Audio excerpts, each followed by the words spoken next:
요한복음 4장입니다. 요한복음 4장 21절부터 26절까지입니다.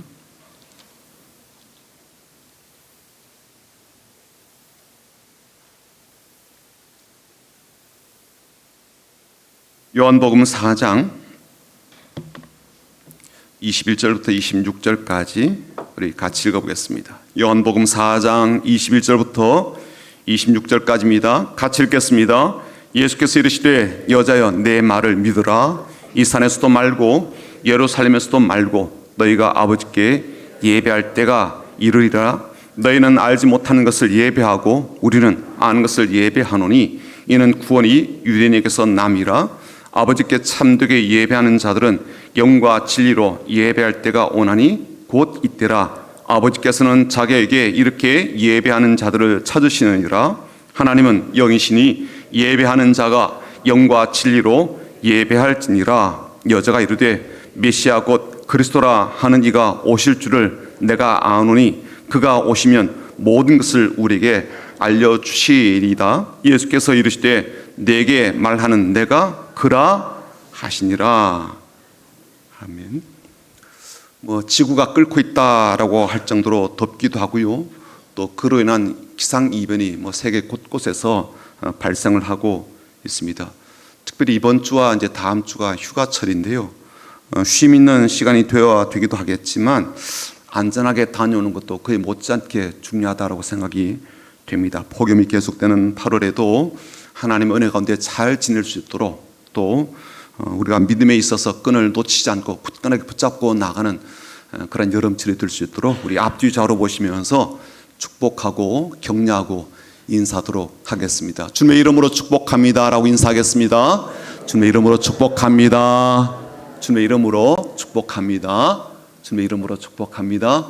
한 번 더 인사하겠습니다. 주님의 마음으로 사랑합니다. 주님의 마음으로 사랑합니다. 사랑합니다. 여름철에도 잘 보내시길 바라고 휴가 기간에도 귀한 쉼의 시간을 잘 갖고 돌아오시기를 바랍니다. 사람에게 중요한 것이 참 여러 가지가 될 텐데요. 어떤 분에게는 돈이 중요하다. 아니다. 그보다 더 중요한 것은 건강이다. 사랑도 중요하다. 결국은 사람이고 관계이니까 관계가 어그러지면 참 힘들더라. 그런 이야기를 많이 하시기도 하십니다. 더불어서 사람이라고 하는 게 그래도 존중받음이 얼마나 중요한데 그러니까 명예와 존중받음도 참 중요하다. 그런 이야기를 우리가 나누기도 합니다. 그래도요 우리 마음 저 한구석에는 이 성공과 출세에 대한 것도 굉장히 크게 이제 자리 잡고 있지 않아요? 출세라는 말이 좀 속물적으로 그렇게 들리기도 하고 느껴지기도 합니다만 그래도 이것을 우리가 축복이라는 말로 바꾸기도 하고 행복이라는 그런 말로 바꾸어도 우리가 여전히 성공적 삶과 출세하는 인생에 대한 그러한 부러움이 우리 가운데 있다고 생각됩니다.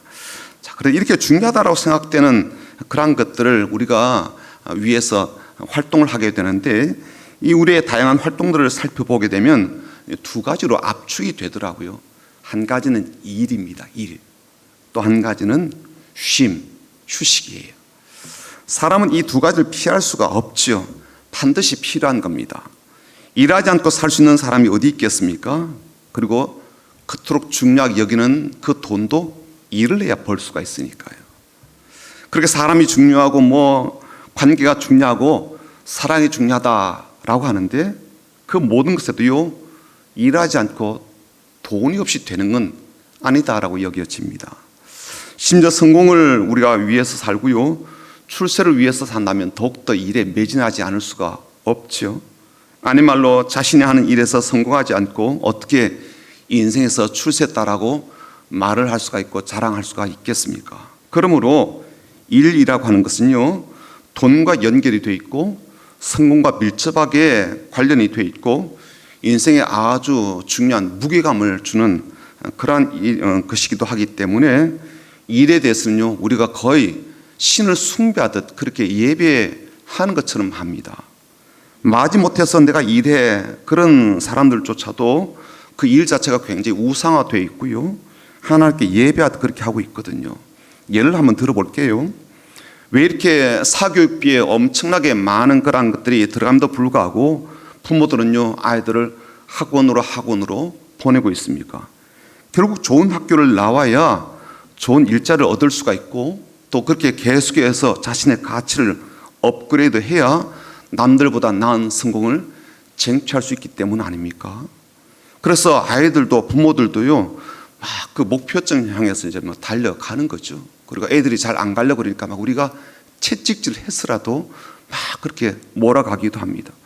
소위 말하는 돈이 되는 직업, 좋은 일자리 혹은 안정된 직장을 위해서 우리의 모든 감각과 에너지를 다 동원해서 그걸 확보하기 위해서 올인하다시피 우리가 하고 있죠. 그래서 어떤 때는 우리 같은 경우는 우리가 미래 노후에 좀 보장할 것까지 다 땡겨다가 막 밀어넣고 있지 않습니까? 그리고 이게 이제 뭐 대학교에 들어가게 되면 또 졸업하고 나면요, 또 더욱더 강력한 삶의 동기가 되기도 합니다. 그래서 좀 과장된 표현이긴 합니다만, 가능한 자원을 다 끌어모은다라는 의미로 영혼이라는 단어를 우리가 쓰지 않습니까? 그래서 영혼까지 끌어모은다라고 해서 영끌이라는 그러한 단어를 참 많이 쓰고 있습니다. 부동산을 구입하는데도 영끌한다, 영혼을 끌어모은다, 그래서 다 투자한다, 그렇게 표현하기도 하고요. 또 학부모들은 이 자녀들의 어떤 입시와 성적을 위해서 영혼을 다 끌어모은다. 또 청년들은요, 취업을 위해서 영혼을 끌어모은다. 뭐 직장에 들어가도 비정규직에서 정규직으로 뭐 전환하기 위해서라도 뭐 영끌한다. 이런 이제 표현들을 우리가 많이 하고 있죠. 이렇게 영혼까지 끌어모으고 막 갈아 넣다 보니까 우리의 삶에는 참 많은 부작용들이 생겨나게 됩니다. 성적만 안 좋아도요, 막 인생이 끝나는 것처럼 그렇게 이제 부작용이 생기게 되죠.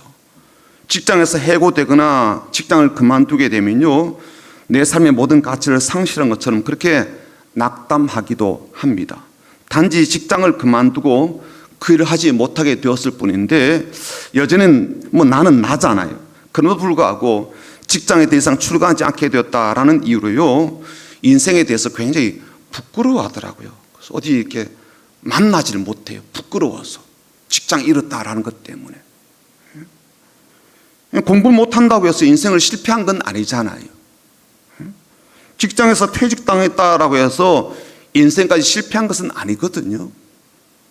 또 사회적으로 아주 뭐 평범한 삶에 불과하다라고 해도요, 내 인생이 무가치하면 뭐 실패작은 아니잖아요. 근데 굉장히 그런 쪽으로 우리의 생각이 많이 이제 흘러가게 되더라는 거죠.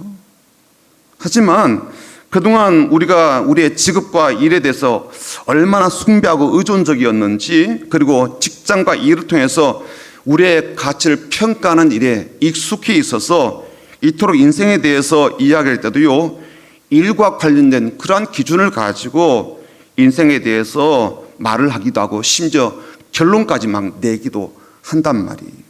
그래서 좋은 직업을 가지고 돈을 많이 버는 일을 할 때는요, 우리가 뭐라고 그래요? 대박난 인생이라 그래요. 그렇죠?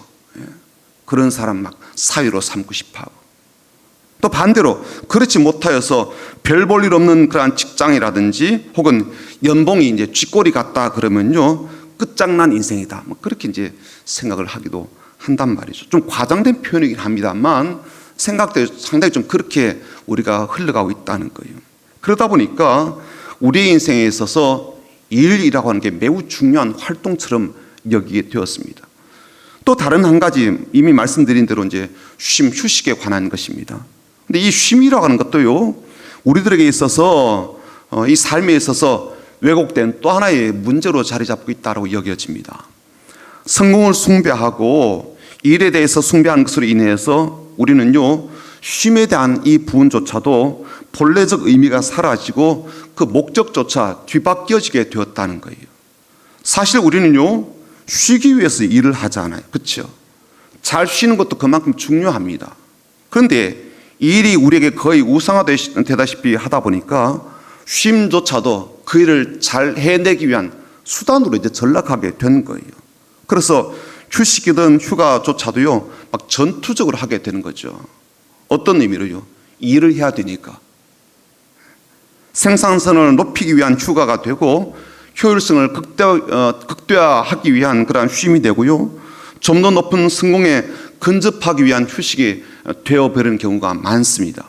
그리고 그 쉼조차도 내 성공을 확인하고 내 출세를 보여줄 수 있는 그러한 기회로 생각하기 때문에 그 쉼이 진짜 우리의 영혼과 삶을 위한 진정한 쉼이 되고 있는지를 우리가 돌아볼 필요가 있다고 여겨집니다. 휴가를 다녀오고 나서요 더 힘들어하고 휴가 후유증이라고 하는 그러한 일도 생기면서 휴가 이후에 출근하는 게 막 그렇게 싫더라고요. 오죽하면 주님께서 안식일의 주인이라고까지 말씀하시고 우리에게 쉼을 주고 싶어 하신다라고 하시면서 교훈하시고 외치셨겠습니까?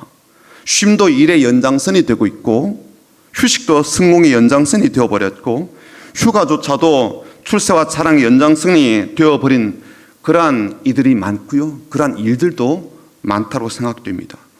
애초에 쉼은요 그 자체로 인생의 의미가 있었습니다. 쉼은 애초부터 인생의 효율성만을 위해서 주신 것은 아니었거든요. 하나님께서 우리에게 그렇게 주고 싶어 하시는 것이 영원한 안식이잖아요. 그렇죠? 영원한 쉼이란 말이죠. 그 쉼 자체로 우리에게 얼마나 큰 의미가 있는 것인데 우리는요 일에 대한 이 왜곡 때문에 결국 쉼에 대해서도 이런 후유증과 부작용과 왜곡을 안게 되었다는 거예요. 자, 그런데 정작 우리에게 더 중요한 난제가 있습니다. 그건 뭐냐면 사람은 일과 안식이란 이 두 가지만 필요하고 중요한 것이 아니라 실은 예배가 정말 중요하기 때문이에요. 우리에게 예배가 꼭 필요하기 때문입니다. 일을 향한 예배가 아니라 쉼을 향한 숭배가 아니라 하나님 향한 예배가 정말 중요하고 필요합니다. 일을 하는 것도 결국은 하나님 향한 예배와 긴밀한 관계가 있고요. 쉼을 가져야 되는 것도 궁극적으로는 하나님과 함께하는 예배와 뗄래야 뗄 수 없는 관계 속에 있기 때문입니다. 오늘은 그동안 자주 들었던 예배에 대한 말씀이긴 하지만 다시 한 번 더 하나님께서 우리가 어떻게 예배하기를 바라시는지를 좀 살펴보려고 합니다. 우선 예배와 연관해서 우리가 제일 많이 사용하는 단어 중에 하나가 뭐냐면 은혜라는 말이 은혜. 그렇죠? 예. 그래서 예배를 드리는 이 활동을 하고 나서 우리는 그날의 예배에 대해서 아주 단순하게 이렇게 표현하잖아요. 은혜를 받았다, 은혜를 못 받았다. 이런 표현을 이렇게 단순하게 한단 말이에요. 그러니까 이 말은 이제 오늘 예배가 좋았다, 오늘 예배가 그냥 그저 그랬어, 이제 그런 의미를 담고서 말을 하기도 합니다. 혹은 오늘 목사님의 설교가 내 마음에 감동이 되고 위로가 되고 힘이 되었다. 혹은 반대로 오늘 설교 시간이 너무 졸리고 자꾸만 딴 생각을 하게 되었다라는 그러한 의미로 은혜를 받았다 못 받았다 이제 그렇게 말을 하기도 하죠. 아니면 오늘 성령께서 내 삶에 내 마음에 내 몸에 터치하셔서 막 뜨거워지고 몸이 붕 뜬 느낌도 갖게 되었다. 혹은 하나님께서 나를 향하신 그 마음이 느껴지게 되었다. 이건 이제 은혜를 받았다라는 의미가 될 거고요. 반대로 오늘 교회를 오면서 나름 기대를 하게 되었는데 어떤 신비로운 체험도 느낌도 갖추지 못했다. 그런 의미로 은혜를 못 받았다. 그렇게 말을 할 수도 있을 겁니다. 오늘 찬양이 좋았을 때도 은혜를 받았다. 그럴 수 있고요. 오늘 기도하면서 기도가 술술술 나오고 하나님께서 내 기도를 잘 들으실 것 같은 느낌을 갖게 되었을 때도 은혜를 받았다. 그럴 수 있을 거예요. 혹은 내가 오늘 그동안 이 번 것에 대한 헌금을 하나님께 드렸는데 하나님께서 이 예물을 받으시고 내게 복을 주실 것 같다라는 확신이 확 왔을 때 은혜 받았다라는 그런 말을 할 수도 있겠죠. 오늘은 내 마음에 어떤 저항감도 들지 않고 기쁨으로 예배에 참여하게 되고 나머지 봉사하는 일에도 감사한 마음으로 하게 되는 것 그 자체와 과정이 하나님의 은혜를 받은 것이다라고 말을 할 수 있을 겁니다.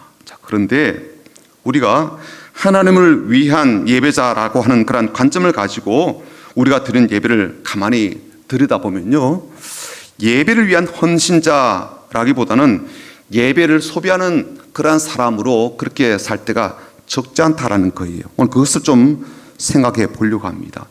예배는 1차적으로 아니 절대적으로 하나님께 드리는 것이고요, 또 철저하게 하나님을 위한 것입니다. 이걸 달리 말한다면요, 내가 은혜를 받고 은혜를 받지 못하는 건 이건요 둘째 문제라는 거예요. 내가 은혜를 받고 내가 복을 받기 위해서 하나님 숭배하는 것이 예배가 아니라 실은 하나님께서 당연하게 받으셔야 되는 것, 나를 통해서 꼭 받으시고자 하는 것이 바로 예배라는 거예요. 오늘 본문은 잘 아시는 대로 예수님께서 사마리아 땅에 이 수가라는 도시에 들어가셨다가 우물가에 나온 한 여인을 만나고 나누신 대화의 일부분입니다. 그 중에서도요, 예배에 대한 부분을 여러분과 같이 나누었어요.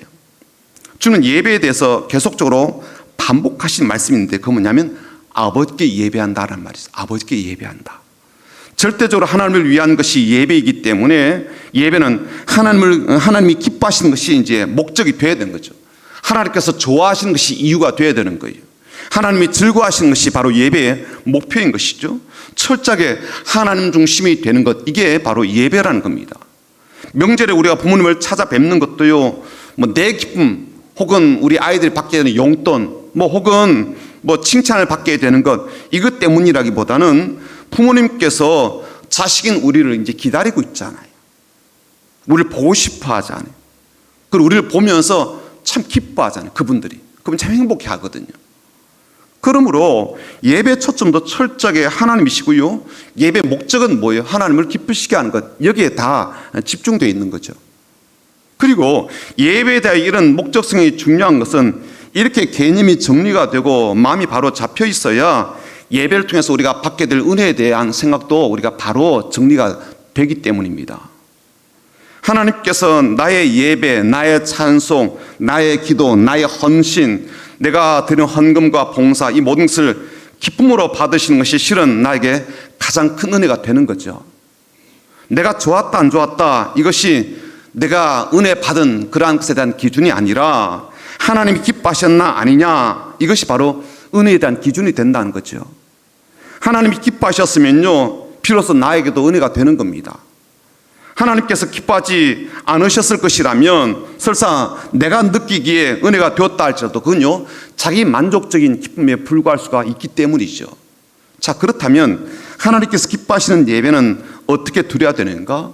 우리에게 그야말로 은혜다운 은혜를 받게 되는 그런 예배는 우리가 어떻게 드려야 될까? 세 가지를 간단하게 좀 말씀을 드려보겠습니다. 첫 번째는요, 하나님께만 집중하는 거예요. 하나님께만 집중하는 것. 예배의 주인공은 하나님이시기 때문에 당연히 하나님께만 집중해야 되겠죠. 결혼식장에서 제일 꼴불견인 사람이 어떤 사람일까요? 결혼정보회사에서요, 미혼 남녀를 대상으로 결혼식 날 가장 꼴불견인 민폐하객 1위를 꼽았는데 그 1위가 누구냐면 흰색 원피스 입고 온 사람이에요. 무슨 뜻인지 이해되시죠? 왜 그래요? 신부보다 이쁘게 단장한 사람은요, 민폐하객인 거예요. 이런 사람이 갖고 있는 가장 큰 민폐가 뭐예요? 오늘 이 식장의 주인공인 신랑 신부에게 가야 될 집중을 다 빼앗는 거잖아요. 그렇죠? 분위기를 산만하게 만드는 거예요. 결혼식 날의 주인공은 당연히 신랑 신부인데 그들에게 돌아가야 될 시선과 관심을요, 흩어버리게 만들고 산만해지게 만들기 때문에 그렇습니다. 예배도요, 하나님께서 예배의 주인공이신데 그래서 모든 관심과 마음이 집중돼야 되는데 그렇게 하지 못하게 하는 것이 바로 예배의 가장 큰 적이라고 할 수가 있죠. 철저하게 하나님께서 중심이 되어야 되는 것이 바로 예배라는 것. 자, 그런데 우리는 예배에 와서도 먼저 나를 생각합니다. 나에 대한 생각에서 잘 벗어나지 못해요. 하나님께 예배한다라고 해놓고도요, 결국 자꾸만 내 문제에 매여 있더라고요. 내 느낌, 내 생각에 매여 있습니다. 오늘 본문의 여인은 자신이 사마리아 사람이니까 사마리아인들이 드린 예배에 자꾸 매여 있습니다. 그 생각에 사로잡혀 있어요. 예배 장소가 어디여야 되나, 자꾸 이런 생각을 갖고 있는 거죠. 그래서 주님은 그 여인에게 그런 시선, 그런 마음, 그런 생각을요, 하나님 아버지께 드리도록 다시 교정을 해주고 수정을 해줍니다. 오늘도 예배당에 들어오시면서 1층 로비에 배너 보셨죠? 배너를 지금 제가 몇 주째 걸어두고 있는데요, 예배당에 들어올 때 뭘 끄라고요? 핸드폰을 끄자. 예. 왜요? 하나님께 집중해야 될 시간이니까. 또 뭘 끄자고요? 염려와 걱정도 끄자. 하나님께 집중해야 될 시간이니까. 예. 집중해야 될 예배를, 하나님께 드려야 될 그 시간의 예배를 자꾸만 내 걱정과 염려 이런 내 계획 생각에 사로잡혀 있다 보니까요, 나를 위한 시간으로 만들어버릴 가능성이 너무너무 많은 거예요. 몸은 여기 있는데요, 자꾸만 집중은 다른 곳으로 가게 되는 거죠. 특히 우리가 시편을 보게 되면 성전에 올라가면서 부른 노래들이 꽤 많이 나오고요. 다윗의 시편 가운데 꽤 많은 시편이 그런 이제 목적 가운데 그런 과정 속에 쓰여진 것을 알 수가 있습니다. 자, 그런데 그런 시편들을 읽어볼 때마다 어떤 마음이 드는가 하면 이 사람들은요, 성전에 도착하기 전에, 말하자면 성전을 향해서 집에서 준비하고 떠나기 전부터 벌써 예배하는 마음이구나라고 하는 게 느껴지는 거예요. 집에서조차 벌써 하나님께 초점이 맞춰져 있습니다. 그래서 성전에 오르면서 벌써 찬양하고 감사하고 감격에 젖어 있습니다. 성전에 지금 들어간 것 아니에요. 근데 성전 향해서 오르려면 한참이나 남아있음에도 불구하고 집에서부터 벌써 막 예배의 마음이 가득한 거예요. 그리고 집을 나서서 성전을 향해 걸어가면서 벌써 이미 하나님께 막 집중이 되어 있는 거죠. 바로 그런 내용의 그런 시들이 시편에 꽤 많습니다. 예배는 철저하게 절대적으로 하나님께 우리의 시선과 마음과 관심을 집중하는 거예요. 두 번째, 예배는요, 하나님께 나의 시간을 드리는 겁니다. 예배는 먼저 하나님께 내 시선을 드리는 거죠. 집중하는 거, 시선을 드리는 거. 두 번째는요, 시간을 드리는 거예요. 누군가 그런 말을 했습니다. 돈이 없이 사랑을 할 수 있지만 시간이 없이 사랑을 할 수는 없다고. 저는 이 말을요, 예배 현장 가운데 그대로 써도 동일한 의미의 교훈을 준다고 생각됩니다. 돈이 없이도 예배할 수가 있지만요, 시간이 없이 예배할 수가 있을까? 하나님께서 언제 우리를 기뻐하시고 언제 우리를 참 좋아하실까요? 우리가 하나님을 사랑해서 하나님 위해서 시간을 내어드릴 때입니다. 하나님만을 위한 시간을 내어드릴 때예요. 하나님 위하여서 시간을 낭비하게 될 때 하나님은 우리를, 또 우리가 드리는 그 예배를 얼마나 기뻐하시는지 모릅니다.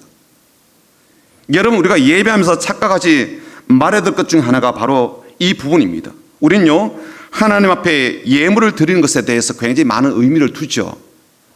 주님도 너의 재물이 있는 곳에 너의 마음이 있다라고 하셨기 때문에 물질을 드리는 것, 이건요, 우리의 마음을 드리는 또 다른 표현이기도 하니까요. 일면 그렇게 생각하기도 하고요, 우리가 물질적인 그러한 사고방식에 많이 젖어있기 때문에 그 말씀도 뼈가 있다라고 여겨집니다. 그렇지만 하나님의 입장에서는요, 시간을 드리는 것, 하나님 위해서 시간을 내어주는 것에 대해서 굉장히 많은 가치와 마음을 두신다는 거예요. 왜냐하면 시간은요, 돈으로 살 수가 없는 것이기 때문에 그렇습니다. 더불어서 사랑이 없이도 돈을 줄 수 있지만 마음이 없이, 사랑이 없이 시간을 내주지는 않기 때문에 그래요. 사랑이 없이 내 시간을 그 사람을 위해서 낭비하지는 않잖아요. 이건 우리에게 내가 예배자로서 하나님을 예배하고 있는가라는 것을 스스로 살펴볼 수 있는 중요한 기준이 될 겁니다. 나는 하나님을 위해서 시간을 드리고 있나? 어떤 시간을 드리고 있나? 얼마나 드리고 있나? 하나님을 깊이 생각하는 시간은 얼마나 내가 드리고 있는가? 하나님 말씀을 생각하고 또 생각하는 그 시간은 얼마나 내가 드리고 있는가? 하나님께 기도하는 시간, 그리고 기도하면서 하나님께서 하나님의 마음을 내 마음에 부으시도록 기다리는 그 시간은 내가 얼마나 드리고 있나? 이게 어떻게 본다면 내가 예배를 드리는 사람으로서 그 예배가 진짜이고 참된 예배인가 하는 것을 살펴보게 만드는 기준이라고 여겨집니다. 나는 하나님을 향한 예배자인가? 아니면 다른 것을 숭배하는 그러한 사람인가를 살펴보게 되는 기준이죠. 마지막 세 번째는요, 예배를 통해서 우리가 받게 되는 최고의 복과 은혜는 나의 변화입니다.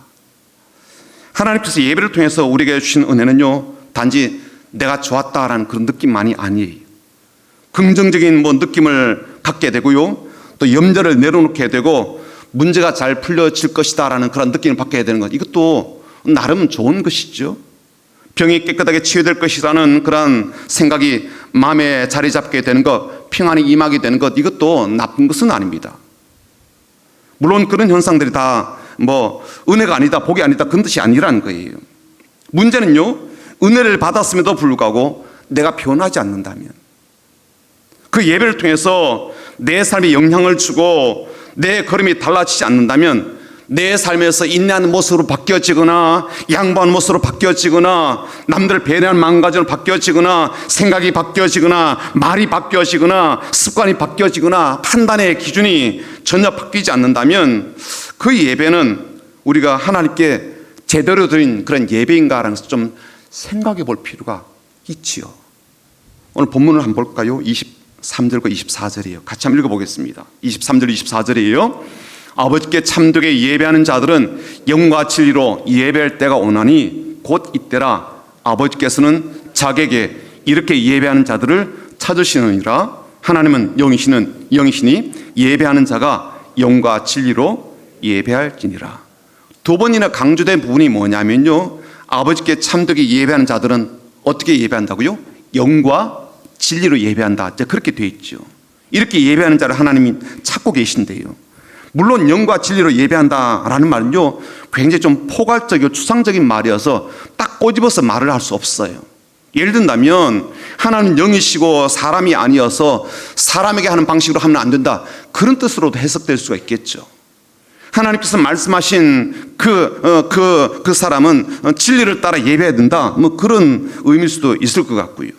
하나님 영이시기 때문에 우리의 예배가 영적으로 그야말로 가식적이지 않도록 거룩하게 드려야 된다, 그런 의미로 해석될 수도 있을 거고요. 또 하나님께 참되게 예배하기 위해서는 우리가 성령 안에서 예수님을 잘 믿는 그 믿음 안에서 예배된다, 그런 의미로도 해석이 될 수가 있을 거예요.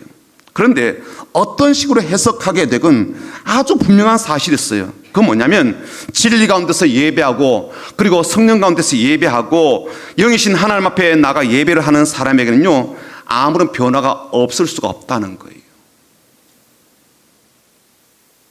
생각해 보십시오.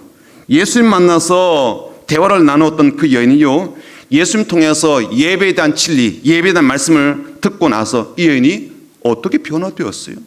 어떻게 달라지게 되었어요? 그의 삶이 어떻게 새로워졌습니까? 그 여인에게 은혜가 부어지고 복이 주어졌는데 가장 큰 복이 구원을 받는 복이었고, 그 다음 복이 있다면 삶이 변화되는 그런 복 아니었겠습니까? 새로운 좋은 남자를 만나는 것도 복이 될 것이고요, 여러 가지 걱정이 없이 사는 삶도 복이 될 것이고, 혹은 자녀를 낳아서 잘 키우고 그 자녀가 이 여인에게 자랑거리가 되는 것도 복이 되긴 하겠지만, 이 여인에게 자신의 삶이 완전히 바뀌어지게 되는 것, 이건 얼마나 큰 복이고 얼마나 큰 은혜이겠습니까? 우리가 교회 오는 이유가 뭐예요? 우리 예배를 드리는 이유가 무엇입니까? 나 혼자 잘 살 수가 있다면 굳이 교회 올 필요가 뭐가 있겠습니까? 나 혼자서도 행복하게 살 수가 있다면 굳이 하나님께 예배를 드리고 말씀을 들을 이유가 무엇이 있겠습니까? 하나님 아버지께 참되게 드리는 예배야말로 우리를 바꾸고 우리를 변화시키고 새롭게 하는 복과 은혜를 받는 가장 귀한 활동이 되기 때문이죠. 사랑하는 성도 여러분, 오늘 이 말씀은 어쩌면 여러분들이 잘 알고 있는 그러한 내용일 수도 있을 겁니다. 자, 그렇다면 이 한 가지를 좀 부탁하고 싶어요. 그건 뭐냐면 최소한 이 예배 시간만큼이라도 하나님께서 나를 좀 독점하시는 시간이 될 수 있도록 내어드리면 좋겠다는 거예요. 우리가 하나님께 예배를 드리겠다고 왔지 않습니까? 영이신 하나님께 진리와 영으로 예배하고 나를 드리는 헌신의 그러한 마음으로 예배하고자 오신 그런 분들 아니겠어요? 그렇다면 최소한 이 시간만이라도 하나님께서 나를 독점하시도록 그렇게 내어드렸으면 좋겠다는 거예요. 걱정에 자꾸만 나를 빼앗기지 않고 갖가지 많은 생각에 나를 내어주지 않고 오롯이 하나님께서 나를 독점하시고 차지하시는 그런 시간이 되도록 내어드릴 수 있으면 참 좋겠습니다. 성령 충만이란 말을요, 다른 말로 바꾼다면 성령님께서 나를 독점하시는 거잖아요. 어떤 경쟁자에게도요, 나를 내어주지 않고 오롯이 하나님이 내 안에 거하시고요, 다른 사람에게 방을 빼주지 않는, 전체 방을 다 하나님께 쓰시게 만드는, 이게 독점하는 거고 성령 충만 아니겠습니까? 하나님은 바로 그런 예배를 받고 싶어 하시죠. 오늘 시간은 하나님께서 온전히 나를 차지하시고 내 마음을 차지하시고 내 가슴을 독점하셔서 내 삶과 내 몸과 내 인생을 독자적으로 하나님이 마음껏 쓰시게 되는 그러한 삶으로 내어드려서 하나님께 그야말로 참 예배하는 그런 예배자가 되기를 주님의 이름으로 축복합니다. 아멘. 나는 예배자입니다 라는 마음으로 오늘 우리의 마음을 담아서 고백하고 또 그런 신앙을 우리가 다짐하는, 결단하는 시간 되기를 원합니다.